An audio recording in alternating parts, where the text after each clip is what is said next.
What I'm trying to teach people, especially young people coming into this industry, is you've got to check everything, because customers will say, why didn't you check that? And then you'll be in the shit, won't you?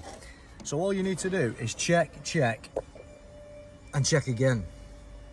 Right, this is a bread and butter job for me. It's an N20 2013 320i F30. Correction, F34. And essentially what I'm going to do is bring it in, because it's got a misfire apparently. It's running like a bag of spanners. So let's fire it up. This is lumpy as hell. Let's switch the front cam. It's cut out. No smoke coming out the back. Right, let's drive this in fast. I've got a feeling we've got, oh, handbrake sticking, got good old leaking fuel injectors, which, as you know, handbrake sticking on big time. As you know, BMW, the suppliers of the injectors, which is Bosch invariably, direct injection is absolute shit. It reduces emissions, gives way more power. However, it also produces cars that cut out like that. So when you have an ignition problem, now I've got some tools in order to start checking the secondary spark. Oh, they're not so good, are they? But I haven't got them yet, and unfortunately, and I do need them from Rocky, Ukrainian company, so I'm going to order them soon. However, with the N20, I'm pretty damn sure that all I need to do is check the plugs. If the plugs are wet and black, usually it's got a fuel injector leak, or like a compression, you know, but usually it's just the injectors. So I'll just show you that. If you haven't got any tools, this is a good way of checking for misfires. If you haven't got a fault code reader, and you've literally, all you've got is a couple of hand tools, fear not, because the spark plug condition is going to tell you everything. If you haven't got a bore cam, that's hard luck.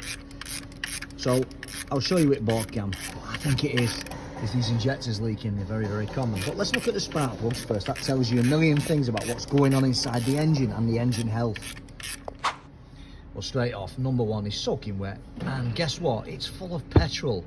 So I think we're going to find the leak on the bore cam. I'm looking forward to that immensely. Number two, not as bad, not wet, but it stinks of petrol, so I think we've got a leak there as well. Interesting.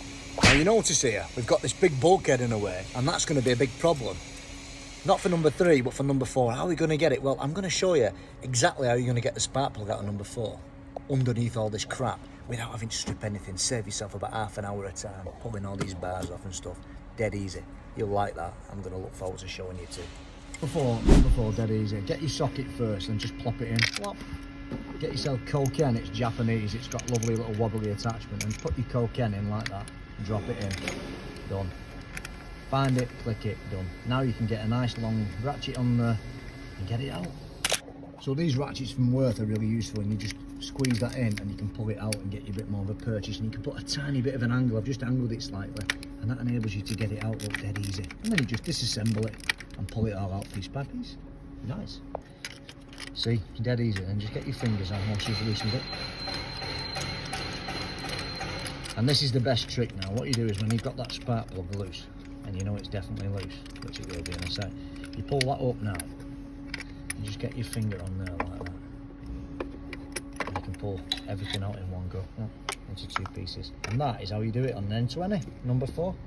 So let's take a look inside the cylinders now. As you can see, there's a lot of mist. What is this mist? Well, you'd be very surprised, but that's actually fuel vapour, and it's coming from the injectors. They're not seating quite as they should, and of course you've probably got quite a lot of pressure still in that fuel rail with the engine off. The injector there is at 5.2, top left position. Unfortunately, our other camera, the Test Long, you can put it in and crank the engine with the sideways cam and actually physically see it sort of squirting in all sorts of weird directions. But with this camera you can't. But you get the idea. We go into another plug hole and you see on this engine, it was quite bizarre. Actually got a leak on all 4 injectors, which I've never seen before. Usually it's 1 or 2 or even 3, but never 4. So there's a danger that there's something else causing it. So what we're going to do on this engine, we're going to change the high pressure fuel pump as well, because I think there's something happened in there and it's contaminated all the injectors. Bit of a line up bore, but nothing major. Let's just check one last thing. Should always check your low pressure pump as well in the tank, because I've got a feeling it might be burned. Let's check that out. It bothers me that we've got a leak on all the injectors, because that's very unusual. So what I'm going to do, I'm going to pull this seat up and I'm going to look at the fuel pump. I think I'm going to look if there's any crap in the fuel tank and what, you know, the state of play of the filter and that.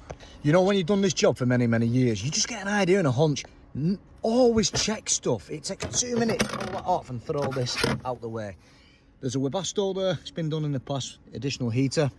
Check this out. we need to change the pump as well. Pump's knackered as well. So I was right to do that. I don't need to open the tank today. Now then, you're going to wonder which is the pump wires. Well, it's dead easy really. If you want to know which is which, the thick wires are the pump wires, obviously, because they carry more current.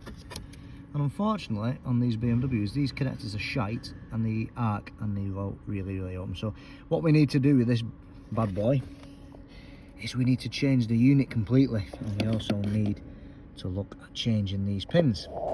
Unfortunately, I'm going on my holiday on Friday. I'll have 1 month off work for my summer holiday, so you won't get me to see me fix this. However, I think the video is sufficient enough just to show you that you need to look, and just, if you need to tell them it needs everything, it needs everything, because if you have to try and change 4 injectors again in a week, £1,000 quid, who's going to pay for it?